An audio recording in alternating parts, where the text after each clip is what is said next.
Wintersun with the Forest Seasons, a name that sounds awfully Vivaldi for this band, which is fair considering it was influenced actually by Vivaldi's The Four Seasons.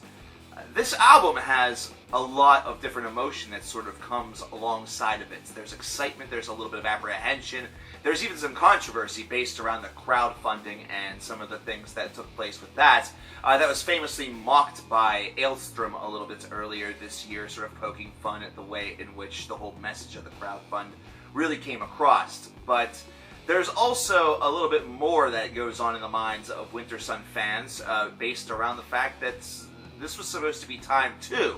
We've been waiting for the sequel to Time Part 1, which was scheduled to be released, and then, of course, like its predecessor, has been mired in delays with different things going on to affect when it would drop. And instead of getting Time 2, we get something completely different. We get this Forest Seasons idea. So already this disc has a lot of expectations attached to it. It has to deliver in order for the fans perhaps to maybe forgive the fact that Time Part 2 is not yet here. It still is listed as TBA. So this is an album that takes the four-track route really to success. And right out of the get-go, you take a look at these track times, and if you are not familiar with Wintersun's music, you might immediately place them in some different categories of music, such as doom, either that or even drone, perhaps prog, and you'd be wrong on all three of those accounts. This is folk metal that has a melodic death metal side to it, definitely has a lot of the whole fantasy element that's also sort of broiled surrounding it, but has a lot of sort of reality that is interlaced and interwoven into the narratives that are presented. So these are songs that also have to deliver on a secondary idea of being able to progress this story in a linear fashion, but also keep interest. And that's the elements that right out of the gate, keeping interest, that really needs to have its execution be at full tilt. So we start this off with Awaken from the Dark Slumber, which is spring. Now, this is being done in the traditional sense that spring represents birth, summer representing life, autumn representing twilight, and of course winter representing death or near death. And so with this, we do get some more upbeat sort of sounding melodic death metal. The speed is still present for Wintersun. It is something that's been present for both of their major releases, and is once again on this one. And I like the overall construction of this because that folk element at times gives it a very Arthurian feel. So you feel very much like you are sort of part of a kingdom or part of something that is trying to blossom, either that or a real welcome into the world. And what you will notice with this album is that all four of these songs do carry on that theme of placement within life, but this is something where it is often done in either two or perhaps multiple parts. The first two tracks have a very similar makeup in the fact that you have your introduction, which is sort of like a soft lead-in to a little bit more of a solid, mid-tempo riff that's setting things up, going into the aggression, going into a elongated rest period before rising back into the second half, which rips toward the finale. That happens with both this track as well as the second one, which is The Forest That Weeps, which represents summer. And the main problem with this second track is that during that rest period, we get a repeated riff, time and time again, that is actually nailed not, to perfection. It is instead hammered into your mind to death, and it actually causes the song to lag quite a bit and become a little bit dull. It feels a little bit rushed.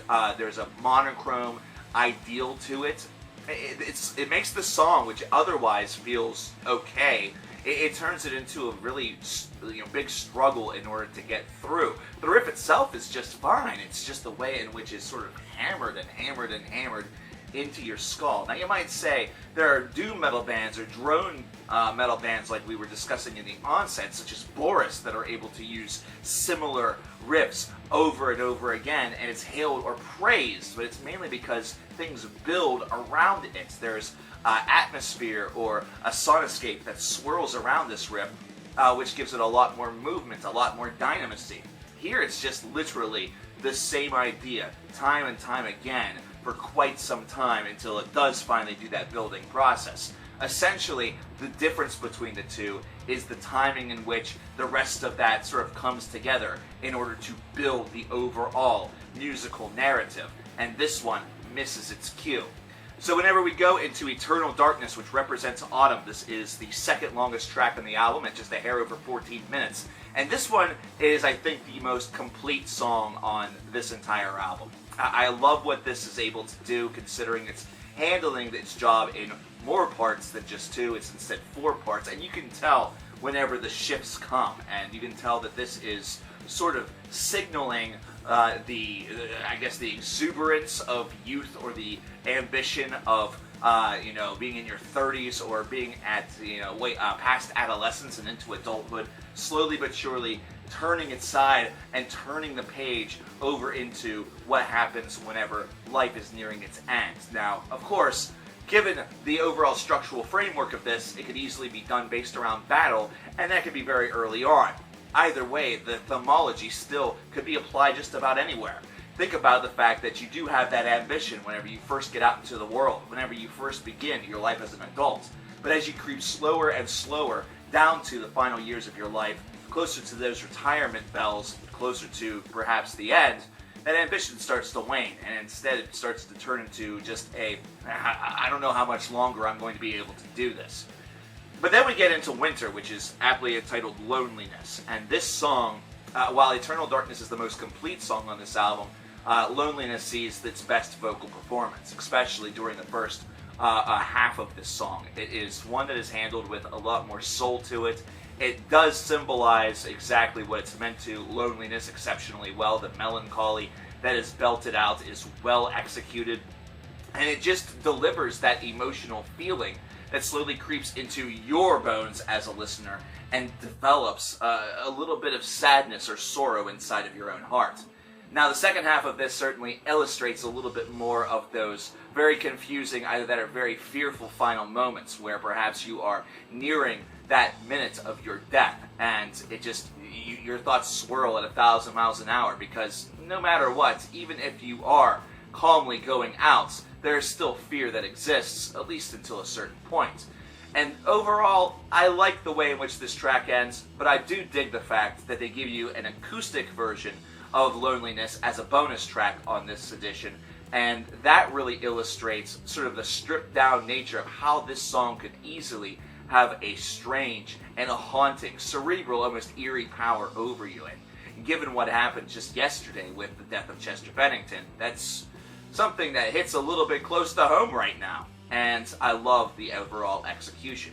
So, did this album deliver is the real question, and I think that it does, but I don't think it does enough, and I think that's sort of the problem. I think that's where a lot of people are going to have some issue with this disc. At times, it does feel like it was meant to be a little bit more of a stripped-down approach, but then it has all the grandeur and the majesty and the ridiculous overlaying that we've come to expect from Wintersun. So it's sort of, it's a weird beast in that regard, because it almost feels like both elements are trying to be satisfied, like he's trying to please everybody with this disc, and it just doesn't quite do the job. It's a good album, don't get me wrong, and like I said, the second half of this disc I think really showcases the strength. I have this weird feeling those two songs were worked on a lot to really deliver the final product. But it's a disc that does have some flaws, like I mentioned, with the forest that weeps and really some of the ease in which you can sort of tell where things are going.